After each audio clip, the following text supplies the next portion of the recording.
Sure. We're recording.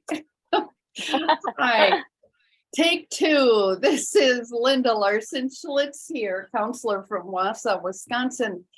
Starting today, this is day 5 of our 2022 7-day sobriety challenge.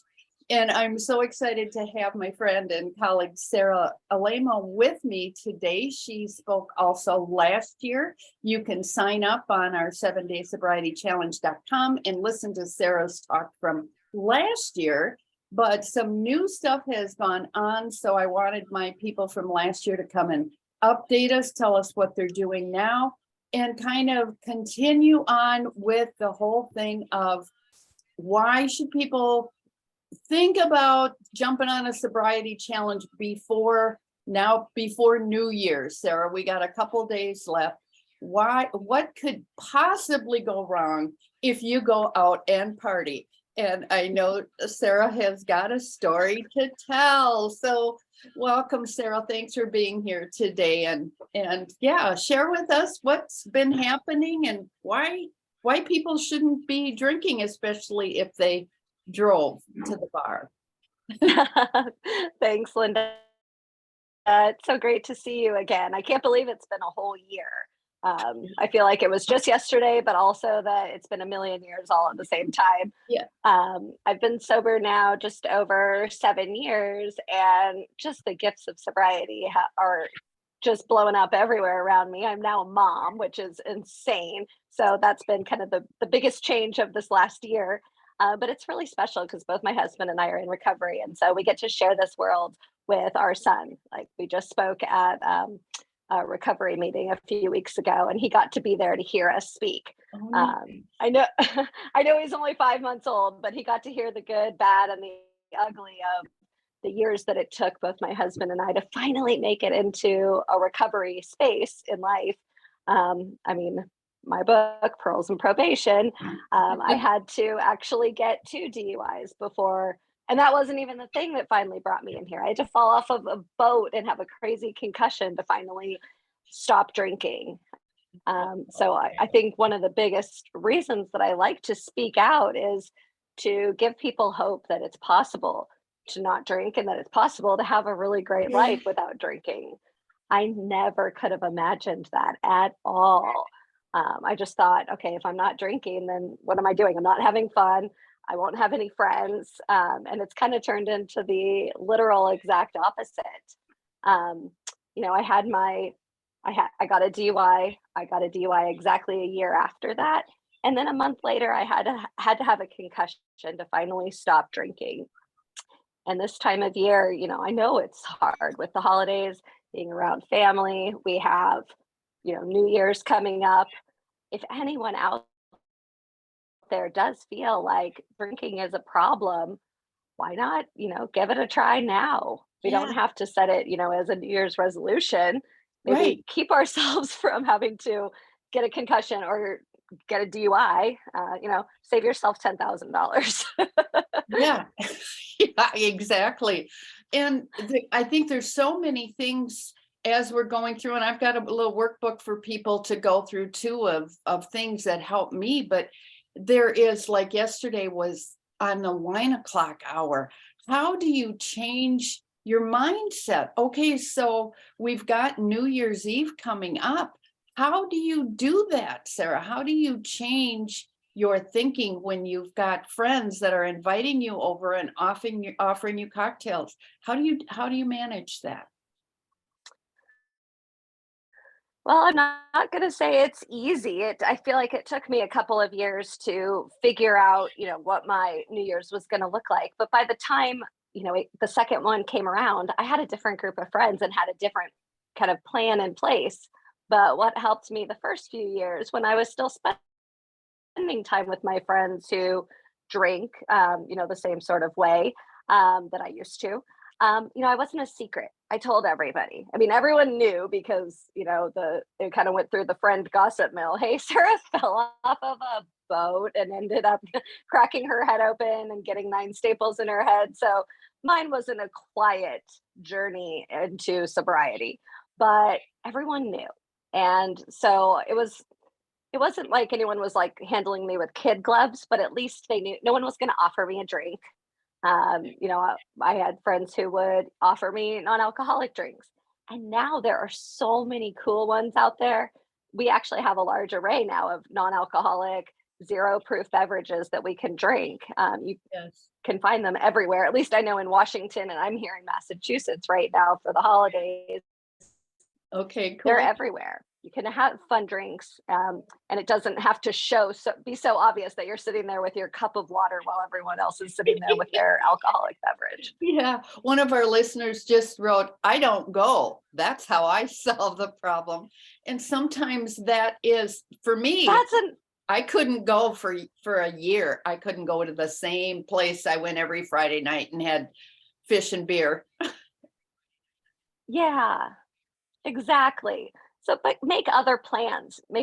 Maybe invite friends over for games or movies or other things that you love to do. Don't stay at home by yourself. Right. And and don't drive.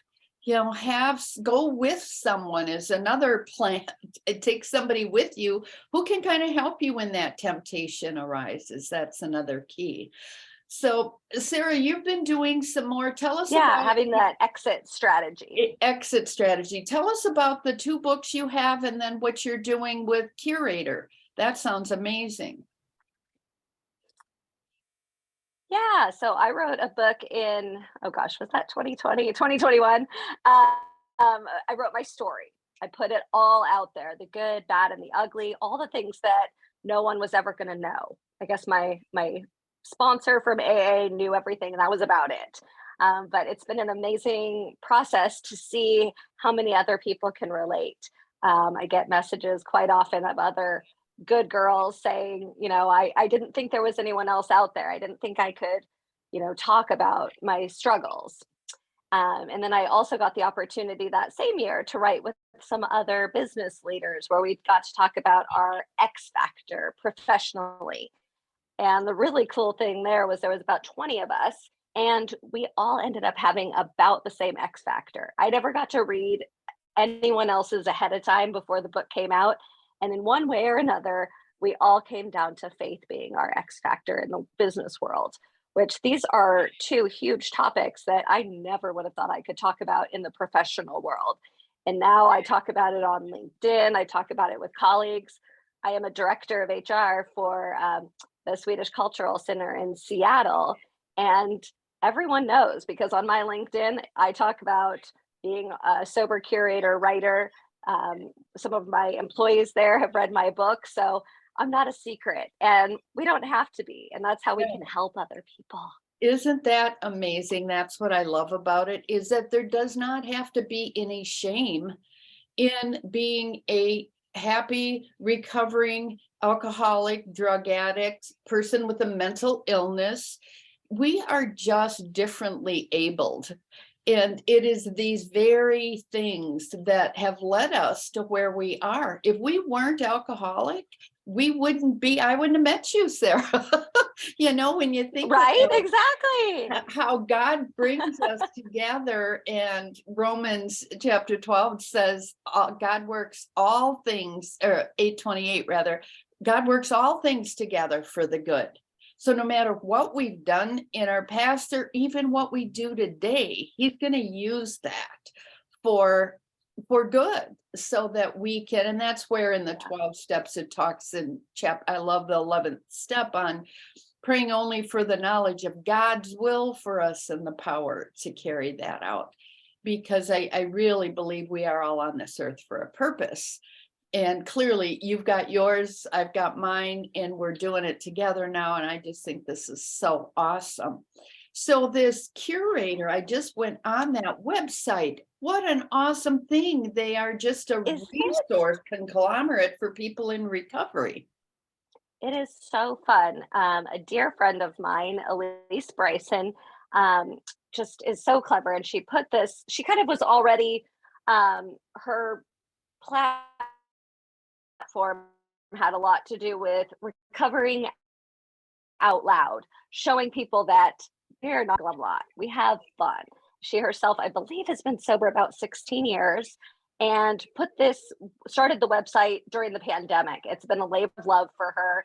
I want to say we have about 30 curators throughout the country. We all have a different focus, and we write. We have the online website, we have the Instagram, we do a monthly. There's recommendations on books and resources for recovery, recommendations for non-alcoholic drinks. We've been doing some reviewing of movies. So we just have a lot of fun. Those of us who are in the Seattle area, we have different events. There's just a lot going on. And so that's kind of my new resource that I like to point anyone in recovery, but especially those who are brand new, just so that everyone can see there's a lot out there. Your life isn't going to get smaller, it's going to get so much bigger. Absolutely. And that's what's so wonderful about this whole thing is that we don't have to be ashamed. We don't have to fear what other people are going to think, because you know what, it doesn't really matter. And that's why when people ask me, what do you mean, why aren't you drinking? I'm like, oh, I'm allergic. And they're like, well, what happens? I said, I get drunk and then I wake up in places I don't know where I am. I don't know who I'm with. And then they laugh and they're like, yeah, I've been there. I said, yeah, I didn't like it. Do you like it? Is this working for you? And then I've been able to lead people out of that insanity just because I was willing to share my story. So that's really awesome, Sarah. And I'm really glad that you're doing this. This is awesome. So I can't wait. I want to be a curator. So I'm going to talk to you about that. That sounds amazing. So, Yeah. yeah. So now you're a mom with a little one. What challenges does that bring? Because I know I've got some other moms on here, and I actually did a video last year for moms who were home with their kids and trying to homeschool and do all of that, and how kids can drive you to drink, literally. How do you handle the stressors of life with being a new mom and working and doing all these other things? It's crazy. My hat goes off to all of the mothers out there mothering through the pandemic, mothering multiple children. I just have the one. And gosh, if I didn't have my program, I don't know what I would do. I mean, it definitely can be a challenge. I'm 38 years old. I've been out in the professional world. I'm used to having my own time.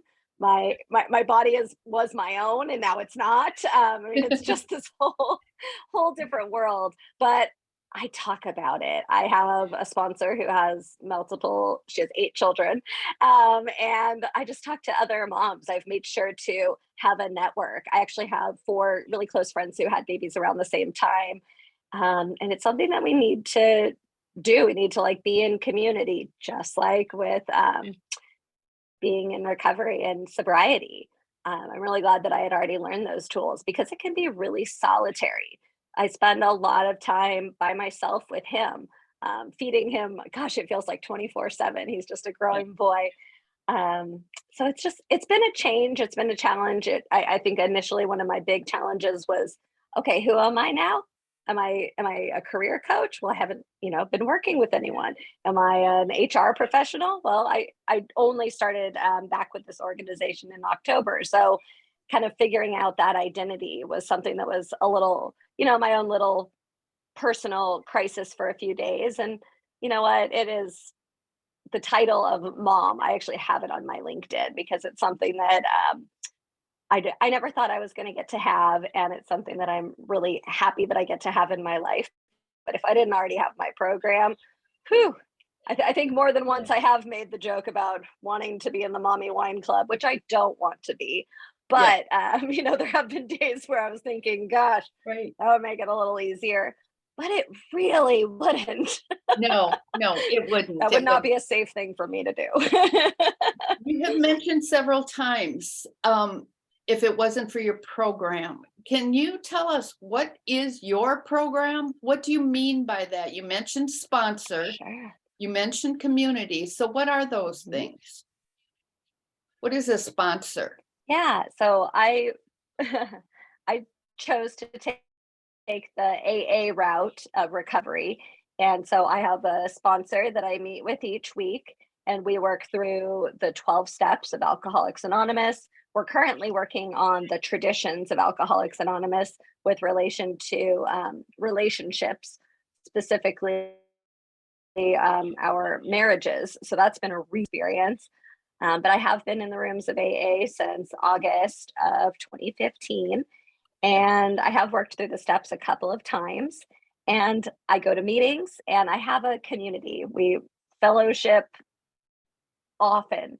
My community is big, and I feel like my groups of friends are also family. Initially, when I walked into my first meeting, I thought, oh my gosh, this is it now. I'm never gonna have any fun. Yeah. These can't be my people. What?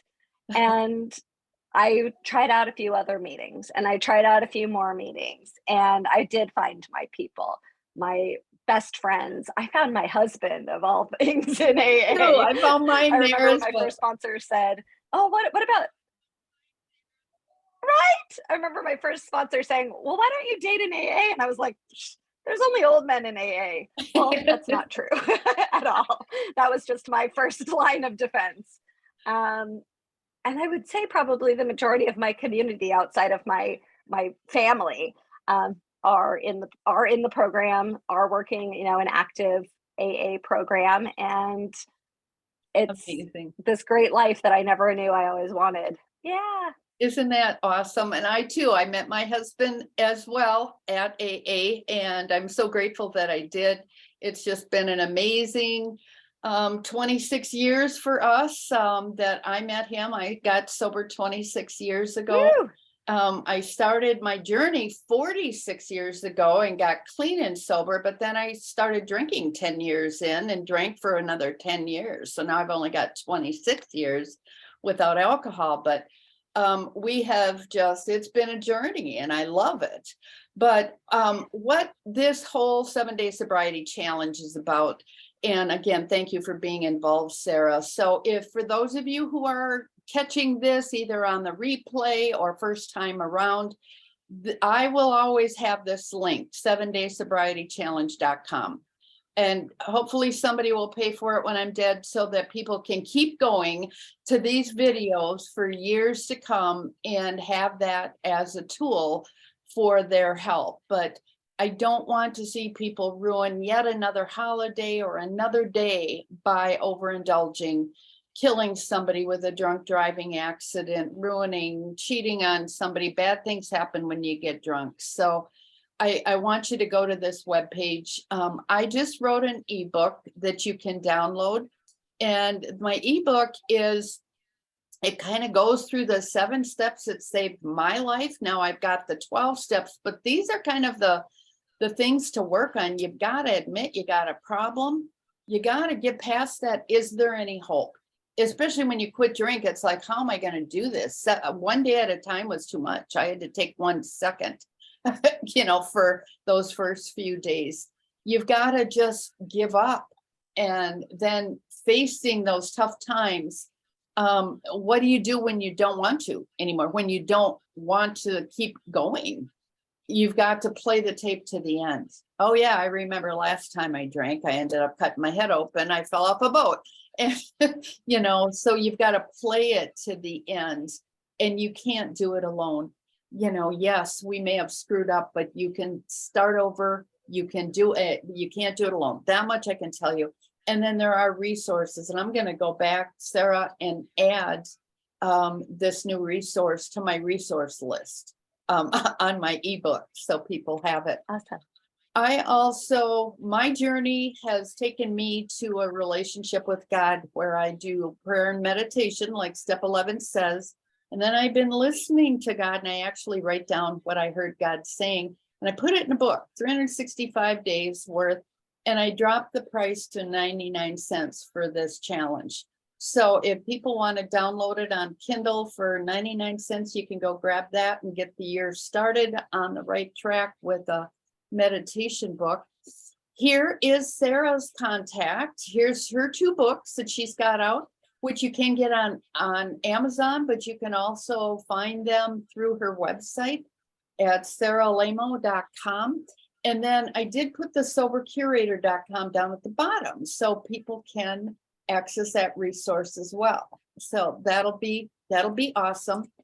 And then here's the 7daysobrietychallenge.com. All you need to do. And like I said, there's 9 speakers from last year on there as well. And then tomorrow, Val, I already interviewed Val. She is amazing. Her husband died on the streets of, well, they're not real sure, drug overdose, assumingly, but she just wrote a book, Steal, Kill, and Destroy, that is coming out. She's also got a wonderful service here, 5 Stages of Peace, where she's going to help you with that. But another great speaker. I hope you will tune in and sign up so that you can get all of this information. You can get all of the replays. Sarah's replay will be on tomorrow. So sign up so you get the email with Sarah's replay on. And I am so excited to have you a part of this again, Sarah. So thank you so much for coming. I appreciate Thank you. We'll let So you good to get back- see you. Get back to your mommyhood. I hear it singing out there. Yeah. So thank you, Sarah. God bless you. Thank you all for joining me today. And this has been great. God bless. Brenda. Facebook.